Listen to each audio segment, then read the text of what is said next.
the cruelest betrayals are never whispered in private. They are performed where everyone can applaud.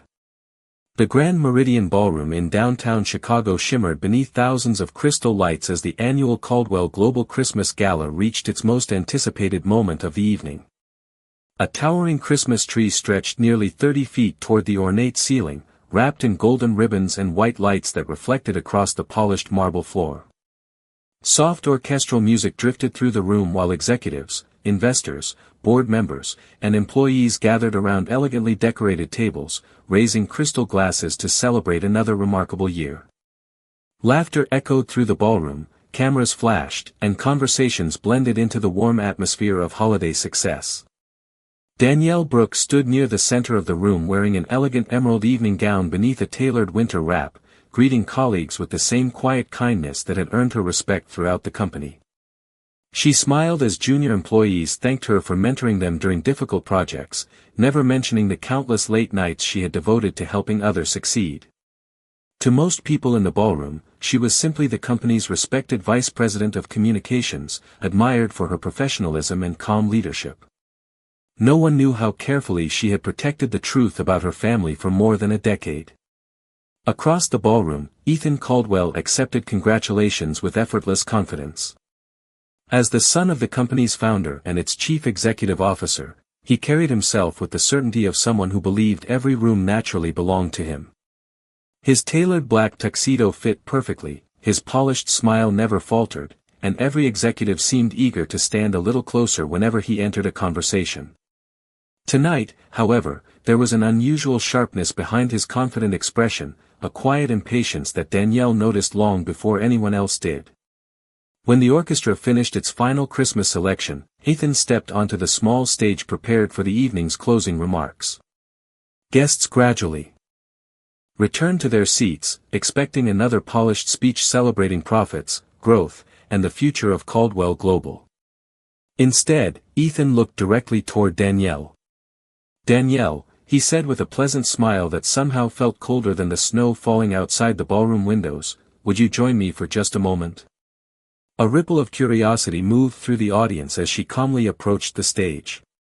Danielle climbed the short staircase with graceful composure, unaware that nearly every guest had already turned their attention toward her. Ethan reached beneath the podium and removed an elegant leather folder embossed with the company logo. He placed it carefully upon a small presentation table positioned between them. The room became unusually quiet. Danielle glanced at the folder before lifting her eyes toward Ethan. His smile remained perfectly controlled.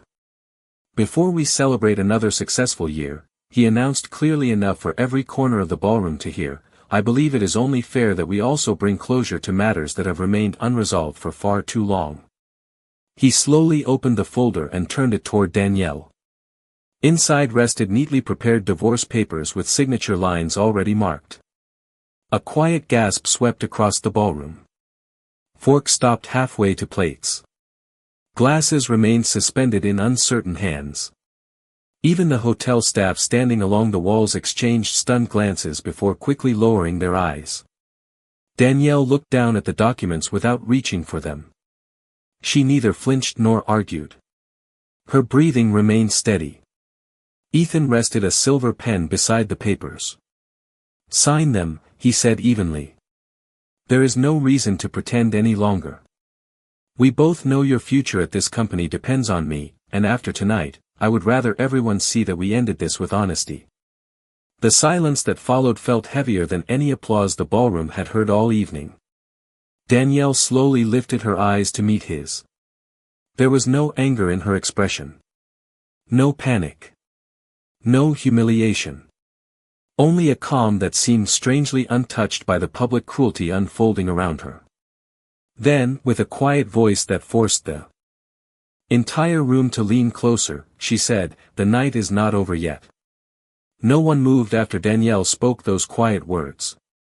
The silence stretching across the ballroom seemed almost unreal, as though the music, the laughter, and even the celebration itself had been suspended by a force no one could explain. Ethan maintained his confident smile, convinced that patience alone would eventually break her resolve. Around them, hundreds of employees avoided looking directly at Danielle, embarrassed to witness such a deeply personal moment transformed into public entertainment. Many believed they already understood the story unfolding before their eyes. They assumed Ethan had built Danielle's career, opened every important door, and elevated her beyond opportunities she could have earned alone. It was an easy story to believe because it fit the assumptions people rarely questioned. Few bothered to ask how Danielle had become one of the most respected executives inside Caldwell Global. Fewer still had ever wondered why so many difficult projects somehow succeeded after reaching her desk. Long before she became Vice President of Communications, Danielle Brooks had quietly built a reputation that no title alone could explain. She arrived before sunrise when important presentations were due, stayed long after sunset whenever her team needed support, and always made certain that younger employees received recognition before she accepted any praise herself. She remembered birthdays, encouraged interns who doubted themselves, and never allowed stressful deadlines to become excuses for treating people without respect. Even employees working in maintenance and security knew her by name because she greeted every person with the same genuine warmth each morning. While others competed for attention during executive meetings, Danielle listened carefully before speaking, choosing thoughtful solutions instead of impressive speeches. That quiet consistency earned trust in ways ambition alone never could. Yet despite years of remarkable achievements, whispers had followed her almost from the beginning. Some believed Ethan had personally arranged her promotions after their marriage.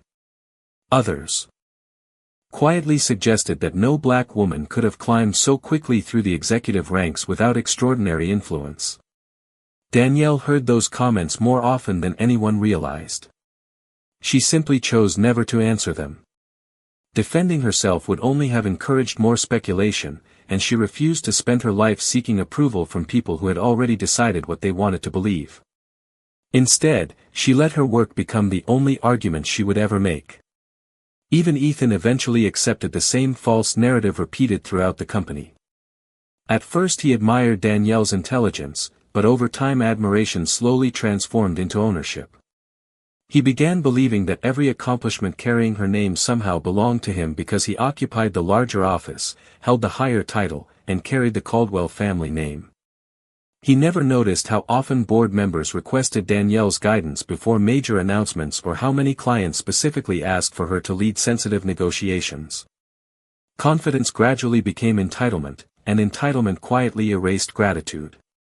Standing beneath the Christmas lights, Ethan still believed he was offering Danielle one final opportunity to leave with dignity. He had absolutely no idea that the greatest misunderstanding of the evening belonged to him. Danielle looked once toward the towering Christmas tree, where children from a local charity had placed handmade ornaments earlier that afternoon.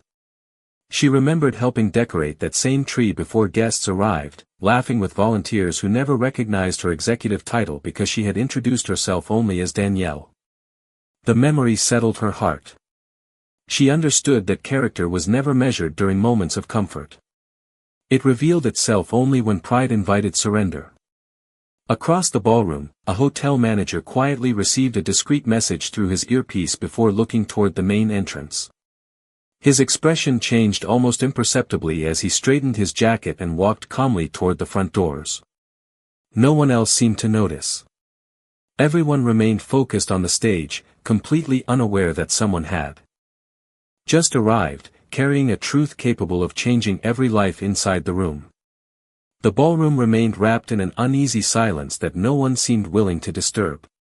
Ethan lightly tapped the silver pen against the leather folder before sliding it another inch toward Danielle, his expression calm enough to appear reasonable while every movement carried the quiet confidence of a man convinced the outcome had already been decided. "There is no benefit in delaying this," he said evenly, allowing his voice to travel through the silent room. "Everyone here deserves honesty, and so do we." Danielle lowered her eyes briefly toward the unsigned papers before looking back at him with the same composed expression she had carried from the beginning. She neither reached for the pen nor stepped away from the table. Her calmness slowly began unsettling people more than anger ever could. Several executives exchanged uncertain glances, expecting tears, excuses, or desperate arguments. Instead, they found only silence. Ethan interpreted that silence differently. To him, it was hesitation born from fear. He smiled faintly before continuing. I know this is difficult.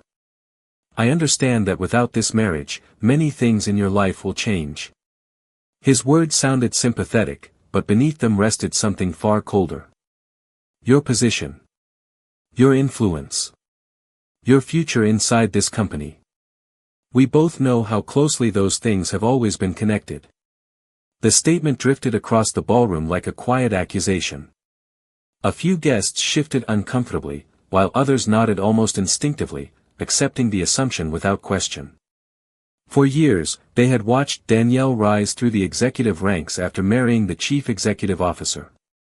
Few had ever challenged the convenient conclusion that her success had followed his name rather than her own ability. Danielle listened without interrupting. She knew that prejudice rarely announced itself loudly. More often, it hid behind polished smiles, careful language, and assumptions repeated often enough to become accepted as truth. Ethan took another measured step forward. I have already spoken with human resources, he continued. Your transition package has been prepared. Your executive access will be deactivated tomorrow morning. The company vehicle will be returned. Security credentials will be updated before the end of business tomorrow. Everything has been arranged professionally. The words landed heavily throughout the ballroom. Even those who believed Ethan was justified suddenly realized how completely he had planned the evening. This had never been a conversation. It had been a carefully staged conclusion. Danielle remained perfectly still. She gently rested one hand upon the edge of the presentation table without touching the documents. You seem very certain about tomorrow, she said softly. Ethan answered without hesitation. Because I prepared for it. Danielle held his gaze for several quiet seconds before replying with remarkable gentleness. Preparation does not always guarantee understanding. Ethan gave a brief, dismissive smile. Understanding is not necessary. Signing is. The distance between them suddenly felt greater than the width of the small stage. Around them, Christmas lights continued reflecting across crystal glasses and polished marble as though the room itself refused to acknowledge the painful scene unfolding beneath its decorations. Richard Caldwell, seated among the board members near the front of the ballroom, watched both of them carefully. He had expected disagreement between husband and wife, but Danielle's extraordinary composure began raising questions he had not considered before. Something about her confidence felt strangely out of place for someone supposedly watching her entire future disappear. Near the ballroom entrance, the hotel manager quietly opened one of the large wooden doors before respectfully stepping aside. A distinguished older gentleman wearing a dark winter overcoat entered beside an attorney carrying a slim leather briefcase. They spoke only briefly before the manager directed them toward a private corridor leading behind the stage instead of through the crowded ballroom. None of the guests noticed their arrival. None except Danielle, whose eyes moved almost imperceptibly toward the corridor before returning calmly to Ethan. For the first time that evening, the smallest hint of relief appeared within her otherwise steady expression, while somewhere beyond the ballroom walls, the truth continued walking closer with every measured step. The attorney and the distinguished gentleman remained out of sight behind the ballroom, waiting with quiet patience while the celebration inside slowly transformed into something no one would ever forget. On the stage, Ethan glanced at the audience before looking back at Danielle, convinced that every passing second strengthened his position.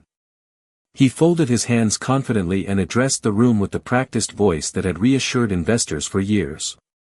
Leadership sometimes requires difficult decisions, he said. Personal emotions cannot interfere with the future of this company. Several executives nodded automatically. Others remained silent, uncertain whether they were witnessing responsible leadership or something far more personal disguised as corporate necessity. Danielle continued standing with perfect composure. The silver pen still rested untouched beside the documents. Her refusal to react frustrated Ethan more than open resistance ever could.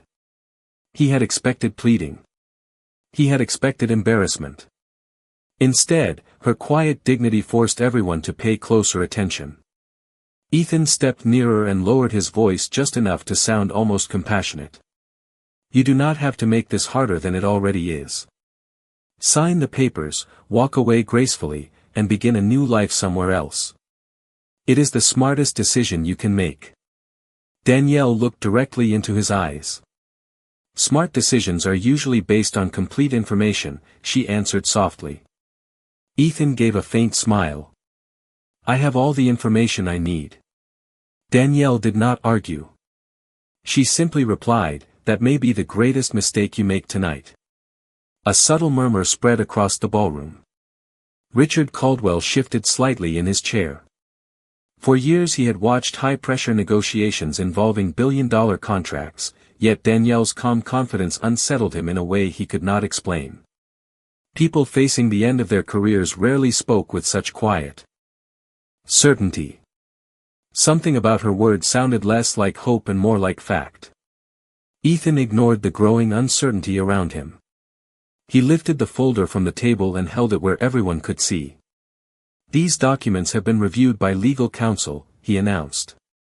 Everything has been finalized according to company policy and state law. Once Danielle signs, we will officially conclude this chapter and move forward. Cameras belonging to the company's media team remained pointed toward the stage, originally prepared to capture holiday speeches and employee recognition. Instead, they silently recorded every expression, every pause, and every uncomfortable glance passing between executives who suddenly wished they were somewhere else. Danielle slowly turned her attention away from Ethan and looked across the ballroom. She noticed employees who had worked beside her for years avoiding her eyes because they feared becoming associated with someone they believed was losing everything. She noticed younger staff members looking confused, uncertain whether to admire courage or obey authority. She noticed Richard watching far more carefully than before. Then she quietly returned her attention to Ethan. Before you ask me again, she said with remarkable gentleness, perhaps everyone here deserves to hear the entire story. Ethan laughed politely, drawing a few nervous smiles from people eager to follow his lead. There is no hidden story, Danielle.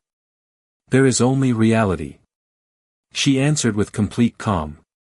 Reality has a way of arriving exactly when it is needed. At that precise moment, one of the ballroom doors behind the stage opened without ceremony. The attorney walked inside carrying the same leather briefcase, followed by the distinguished older gentleman whose presence immediately caught the attention of several board members. Neither man hurried. Neither looked surprised by the scene unfolding before them. They advanced with measured confidence through the quiet corridor leading toward the stage while the hotel manager respectfully followed several steps behind. Richard Caldwell narrowed his eyes, recognizing the attorney almost immediately. Ethan, still facing Danielle, remained completely unaware that the people approaching behind him carried documents far more significant than the ones resting in his own hands. Every conversation inside the ballroom faded into complete silence as the attorney and the distinguished older gentleman continued walking toward the stage with calm, deliberate steps. The soft melody that had been playing through hidden speakers came to an end, leaving only the faint sound of polished shoes crossing the marble floor. Ethan finally noticed movement behind him and turned with visible annoyance, believing the interruption had come at the worst possible moment. His confident smile returned almost immediately when he assumed they were simply late arriving guests. I am afraid this is a private family matter, he said politely before they reached the stage. We are in the middle of concluding an important discussion. The attorney stopped several feet away and offered a respectful nod. With all due respect, Mr. Caldwell, this discussion can no longer be considered private. His calm voice carried clearly throughout the ballroom. Ethan frowned slightly. And you are? Before the attorney could answer, Richard Caldwell slowly rose from his chair. His expression changed the instant he recognized the man standing beside the attorney. Wait, Richard said quietly, his voice carrying far more uncertainty than authority. I know you. The older gentleman removed his winter gloves with measured composure before extending a courteous handshake toward Richard. It has been many years, Richard. Several members of the board looked between the two men, surprised by the unexpected familiarity. Ethan glanced toward his father with growing confusion. "Dad, who is this?" Richard did not answer immediately. Instead, he stared at the visitor as though searching through memories that suddenly refused to remain buried. "Marcus Brooks," he finally said almost under his breath. The name drifted across the silent ballroom. Most employees had never heard it before. Danielle lowered her eyes briefly, saying nothing. Marcus acknowledged Richard with another respectful nod before quietly taking his place beside Danielle. Neither of them spoke. They did not need to. Their shared calm seemed strangely powerful against the growing uncertainty filling the room. Ethan looked from Marcus to Danielle, unable to understand why she appeared completely at peace. "I do not understand why any of this matters," Ethan said impatiently. "This has nothing to do with our marriage." The attorney opened his leather briefcase with deliberate precision before removing a sealed portfolio secured with official legal markings. "Actually, Mr. Caldwell," he replied evenly, "it has everything to do with decisions that were made tonight." Ethan crossed his arms. "If this concerns the divorce, my attorneys have already completed every necessary document." The attorney remained perfectly composed. "I am not here regarding your divorce papers." A wave of quiet whispers moved through the audience.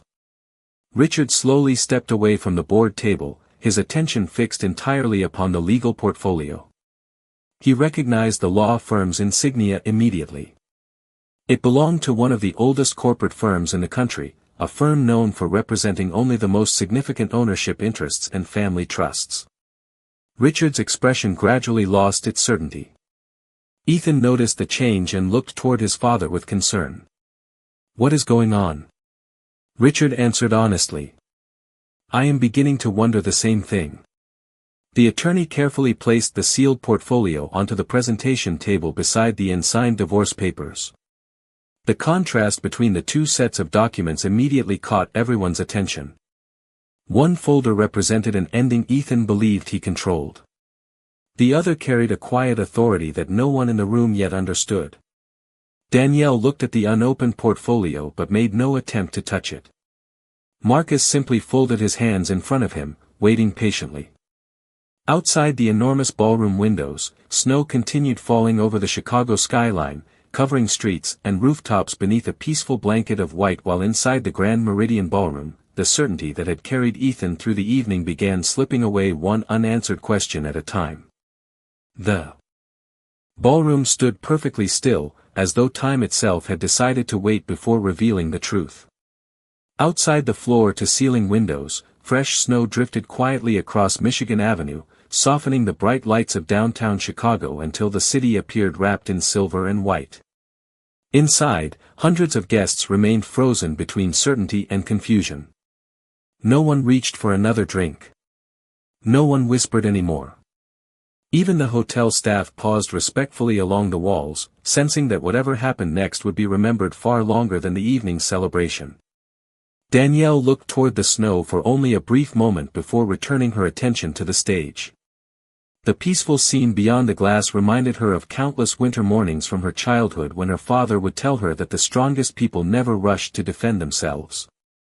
"Truth does not compete with noise," he often said. "It simply waits until the noise becomes tired." Those words had guided her through every difficult season of her life. They had carried her through classrooms where classmates questioned whether she belonged, through board meetings where clients directed their questions toward men sitting beside her, and through years of quiet assumptions that her success had been borrowed instead of earned. She had learned that dignity was not something another person could give or take away. It existed only if she refused to surrender it herself. Ethan remained convinced that silence meant weakness. He glanced impatiently toward the unopened legal portfolio before returning his attention to Danielle. The confidence that had surrounded him earlier in the evening still remained, but small cracks had begun appearing beneath its polished surface. Richard's unexpected recognition of Marcus Brooks continued troubling him more than he wanted to admit. He searched his father's face for reassurance, yet found only thoughtful concern. Richard no longer looked like a chairman watching a family disagreement. He looked like a businessman trying to remember an important detail that had suddenly returned from decades earlier. Marcus Brooks stood quietly beside Danielle without attempting to explain his presence. His calm expression revealed neither pride nor anger. He simply observed the room with the patience of someone who understood that every important decision had already been made long before anyone entered the ballroom that evening. The attorney likewise remained silent, one hand resting gently upon the sealed portfolio, waiting for the appropriate moment instead of forcing it to arrive.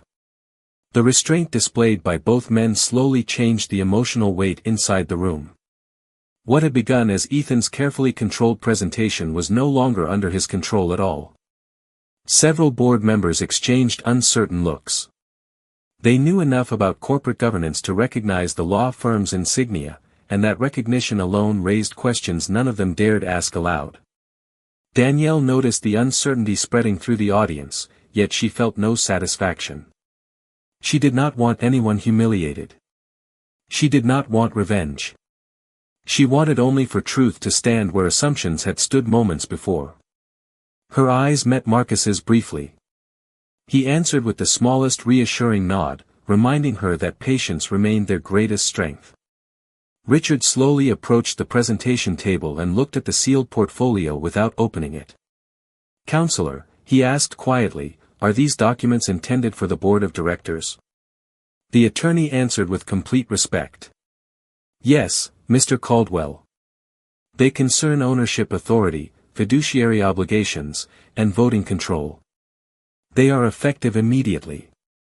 Those final 3 words settled over the ballroom more heavily than any speech Ethan had delivered that night. Ethan frowned, trying to understand why experienced directors suddenly appeared uneasy. He looked once more toward Danielle, expecting fear, but found only quiet compassion in her eyes. For reasons he could not explain, that compassion unsettled him far more than anger ever could. As snow continued falling beyond the windows, the distance between appearance and reality had almost disappeared, and the moment everyone believed belonged to Ethan was silently preparing to belong to someone else entirely. Richard. Caldwell rested both hands upon the presentation table before looking toward the attorney with a seriousness that had completely replaced the confidence he carried only minutes earlier. "Please proceed," he said quietly. The attorney broke the official seal on the portfolio and carefully removed several bound legal documents.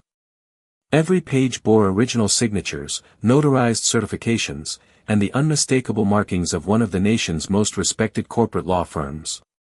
He arranged the documents neatly beside the unsigned divorce papers, creating a silent contrast between 2 very different futures.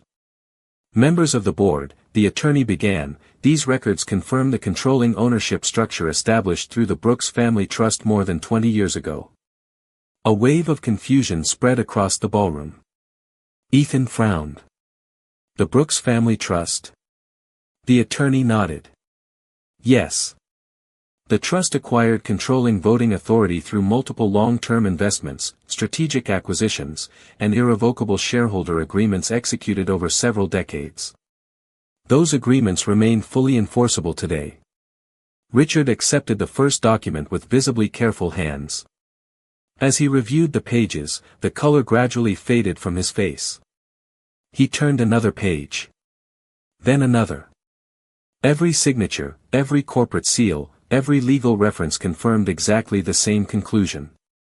The controlling voting authority behind Caldwell Global had never belonged exclusively to the Caldwell family. Richard slowly lowered the papers and looked toward Marcus Brooks with quiet disbelief. "You never exercised your authority," he said almost in a whisper. Marcus answered with calm humility. "Because I believed good leadership should grow through responsibility, not fear. My family invested in people long before we invested in companies." The ballroom remained perfectly silent. Richard continued reading until he reached the final section identifying the trust's designated successor. His eyes stopped. He looked toward Danielle, then back at the document, before reading the name once more to ensure he had not misunderstood it. Successor trustee. Danielle Brooks. Several board members leaned forward simultaneously. Ethan stared at his father. What does that mean? Richard looked up slowly, unable to hide the weight of the truth any longer. It means that if these documents are valid, Danielle has authority far beyond any executive position inside this company. The attorney spoke with complete precision. The documents are valid. Effective earlier this evening, under the terms established by the Brooks Family Trust, Miss Brooks now holds the controlling voting authority associated with the trust's ownership interests. Those voting rights exceed every individual shareholder represented in this room. Ethan stepped backward as though the floor beneath him had shifted. That is impossible. The attorney calmly placed one final certified document before Richard. The transfer became effective at 6 o'clock this evening, witnessed and recorded according to all applicable legal requirements. Richard checked the timestamp. The transfer had become effective nearly an hour before Ethan invited Danielle onto the stage. Long before the divorce papers appeared. Long before he publicly declared control over her future. Marcus quietly turned toward Danielle with unmistakable pride, not because of power, but because of the woman she had chosen to become without ever depending on it. Danielle never reached for the legal documents. She never smiled in triumph. She simply stood with the same quiet dignity she had carried throughout the evening. Ethan looked at her in stunned silence, finally understanding that every assumption he had repeated for years had been built upon a foundation that never existed. He had believed he gave Danielle influence, opportunity, and security, while the truth standing before him was far greater. She had deliberately hidden her family's extraordinary authority so that every achievement would belong entirely to her own work, her own character, and her own integrity. At last, the ballroom understood what Danielle had known from the beginning. She had never been protected by power. She had chosen to live without using it. No one applauded. No one spoke. The magnificent ballroom that had echoed with celebration only. Minutes earlier now stood in complete silence, as though every person present understood they had just witnessed something far greater than a corporate revelation. Richard Caldwell slowly removed his reading glasses and looked toward Danielle with an expression filled not with fear, but with regret. For the first time that evening, he no longer saw her as his son's wife or one of his executives. He saw a woman whose character had quietly surpassed everyone else's in the room. Richard carefully closed the legal portfolio before taking one slow step toward her. "Danielle," he said, his voice carrying none of the authority it once had, "I owe you an apology." Every eye in the ballroom turned toward him. Richard lowered his head slightly, choosing humility over pride. "For years, I believed I understood this company because I helped build it. Tonight I realized I failed to understand one of the finest leaders working inside it. I allowed assumptions to replace judgment, and I failed to question a narrative that should never have existed." His words settled gently across the room. Danielle listened quietly without interrupting. Richard continued, "I watched your work. I admired your professionalism. Yet somewhere along the way, I allowed myself to believe your accomplishments belonged partly to my family instead of entirely to you. That failure belongs to me." Ethan remained frozen beside the presentation table. The confidence that had once defined every movement had disappeared completely. He looked toward Danielle, searching for anger, satisfaction, or even resentment. Instead, he found only compassion. That compassion became heavier than any accusation could have been. Marcus Brooks finally spoke, his calm voice carrying naturally throughout the ballroom. "Danielle could have joined this company with influence that none of you imagined. She chose not to. She asked me never to introduce her by our family name, never to intervene in her promotions, and never to use our ownership to create opportunities she had not earned herself." Several executives lowered their eyes. They suddenly remembered countless meetings where Danielle had accepted criticism without revealing the truth that could have silenced every doubt in an instant. Marcus continued, "Every promotion she received came after independent evaluations. Every leadership role was earned. Every success belonged to her because she insisted it should." Richard slowly nodded. "That explains everything." Ethan finally found his voice, though it sounded unfamiliar even to himself. Why did you never tell me? Danielle looked at him gently before answering. Because I wanted someone to love me without measuring my last name, my family's influence, or what they believed I could provide. I hoped character would be enough. Ethan lowered his eyes. For the first time, he understood that the greatest gift Danielle had ever offered him was trust, and he had answered that trust with suspicion, pride, and public humiliation. Danielle stepped toward the presentation table. Every guest watched carefully, wondering whether she would now exercise the authority that legally belonged to her. Instead, she quietly closed the leather folder containing the divorce papers and placed it beside the legal documents. Power does not become meaningful when it humiliates someone, she said softly. It becomes meaningful when it gives people the opportunity to become better than they were yesterday. She looked first toward Richard, then toward Ethan, before offering a gentle smile that carried neither victory nor bitterness. I have no interest in embarrassing anyone tonight. Christmas should remind us that grace changes people more deeply than revenge ever can. The words lingered in the stillness long after she finished speaking. No one in the ballroom would remember the expensive decorations or the elegant dinner years later.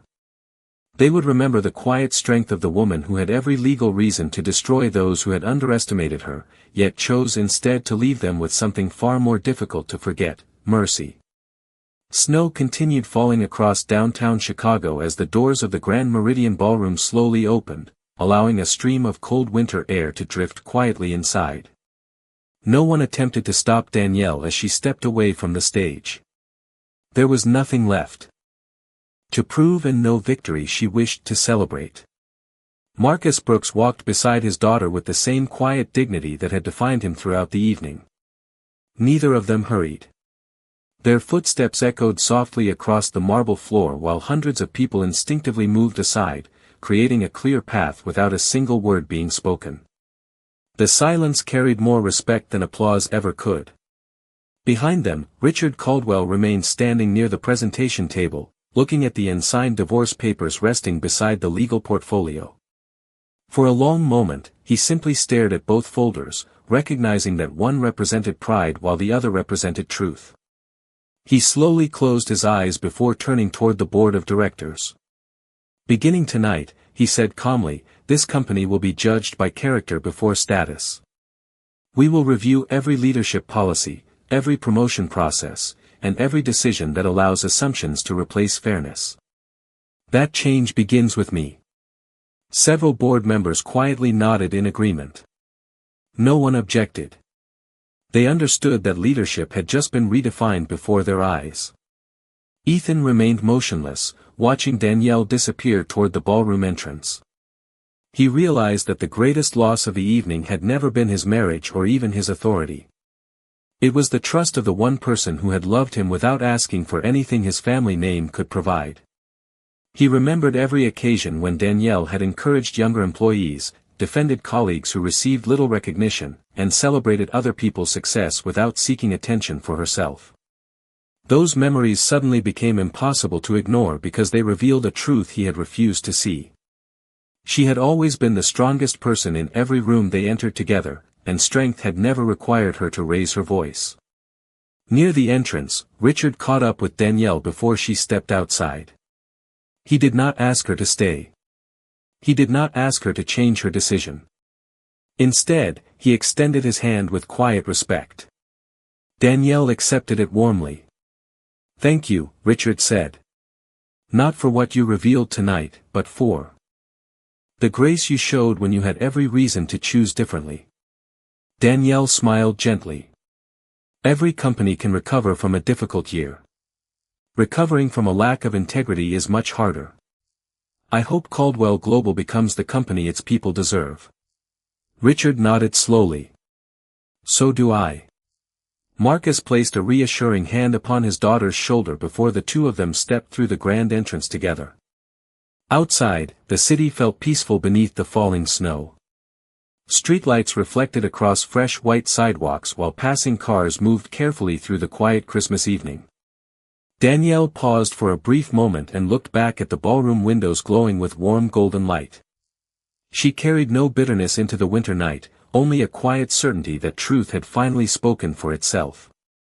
Father and daughter began walking side by side down the snow-covered sidewalk, leaving two parallel sets of footprints stretching toward the city beyond. Behind them, the wind gradually softened the edges of every step until the marks slowly blended into the fresh snow, as though reminding everyone who witnessed that extraordinary evening that titles fade, wealth changes hands, and power never remains forever, but kindness, dignity, and integrity always leave the deepest path, even after the world can no longer see the footprints.